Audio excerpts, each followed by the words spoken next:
Medyo kinakabahan ako dahil una at uling beses ko lang gagawin to sa tanan ng buhay ko. Isang beses lang kaya hindi tayo pwedeng pumalya.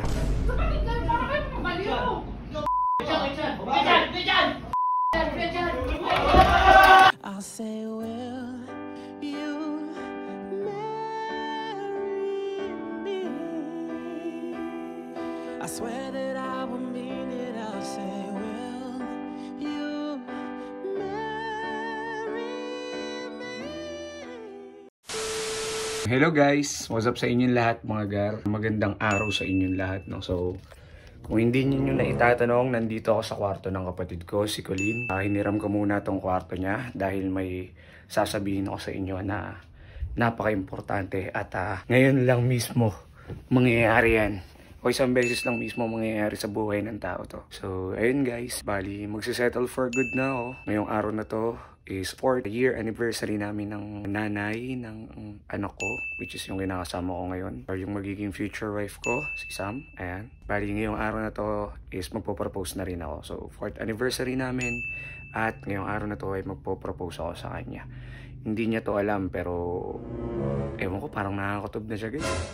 Kasi nandyan lang di sa baba yung asawa ko kaya ganito lang ako magsalita. Hindi ako pwede ganong maglakas ng boses kasi baka marinig niya.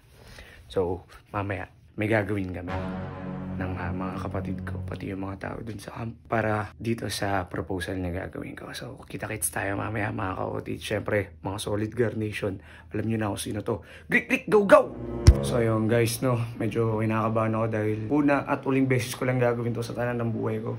Isang beses lang kaya hindi tayo pwedeng pumalya.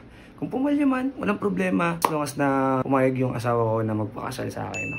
Hindi ko pa siya asawa, soon to be my future wife, no. Pero ina-acknowledge ko na sa sarili ko, sa buhay ko, sa puso't isip ko na siya ay aking asawa, no?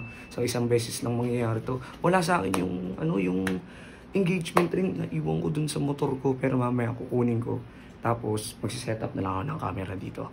Alam niyo na, tunay sa tunay lang nakakaalam. Grik, go, go. G yung camera. G, let's go.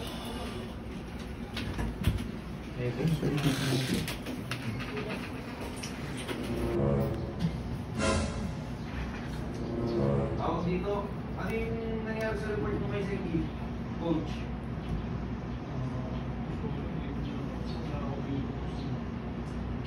Hindi, na-report ko yan, pero hindi nga yung kasi yung report mo, yung kasi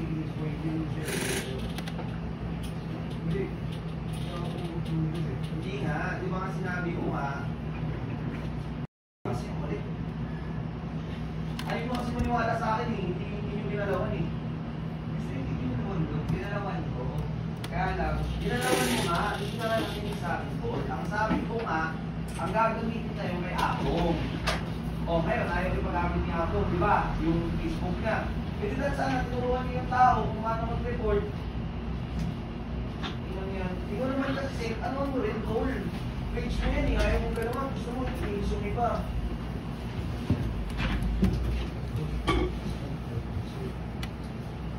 Ay kayo, Jay. Nangiyayan. Alam ko naman yun, hindi, maintindihan niya ako yun, hindi naman bobo yun, hindi naman yung magayan niya eh. Alis kayo, Luso? Huwag ka na bumalik. Oo, okay, huwag ka na bumalik. Hindi yung nahiya kayo dito, tangin na, pambuhan tayo dito eh. Pag ako dati sa page gagalawan ko.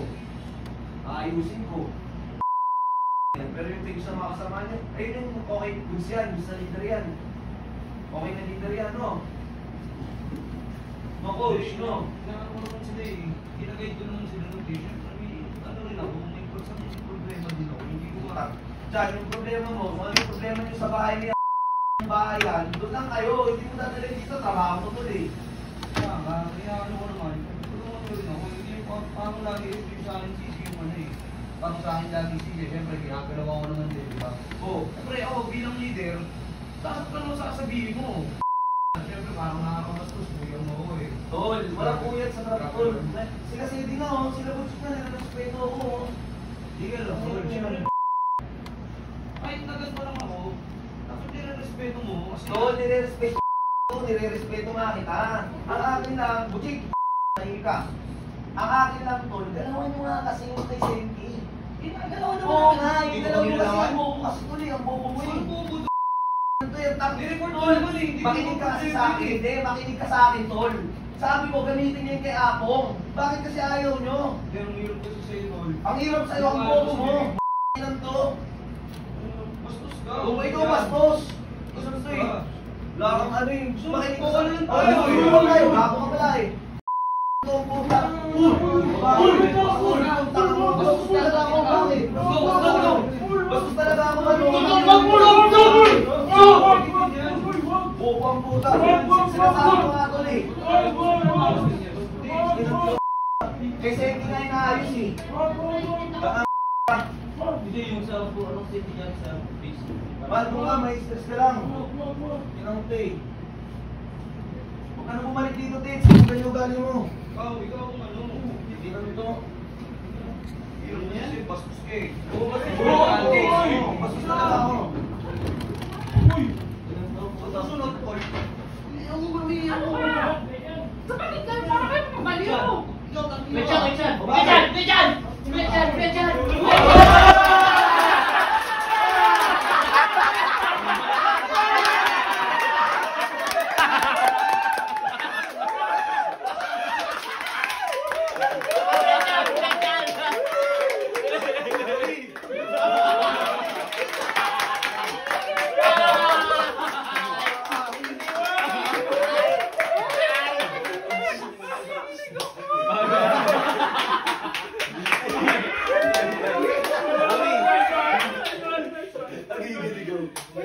Ano? 4 na taon na tayong magkasama. Sa hirap at ginawa, talagang napatunayan ko na hindi mo ako iniwan. Kaya, Yay! hindi memory, ma'am.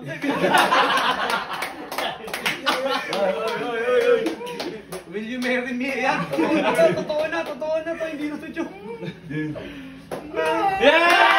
I'll say, will you marry me? I swear that I will mean it. I'll say, will you marry me?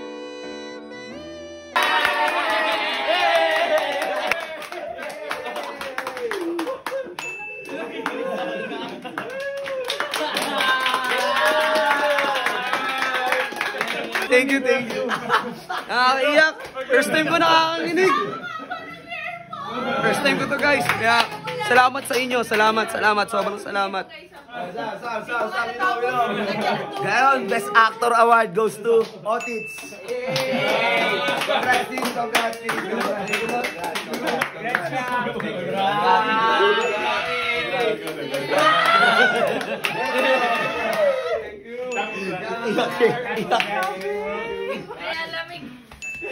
Hi guys! Success!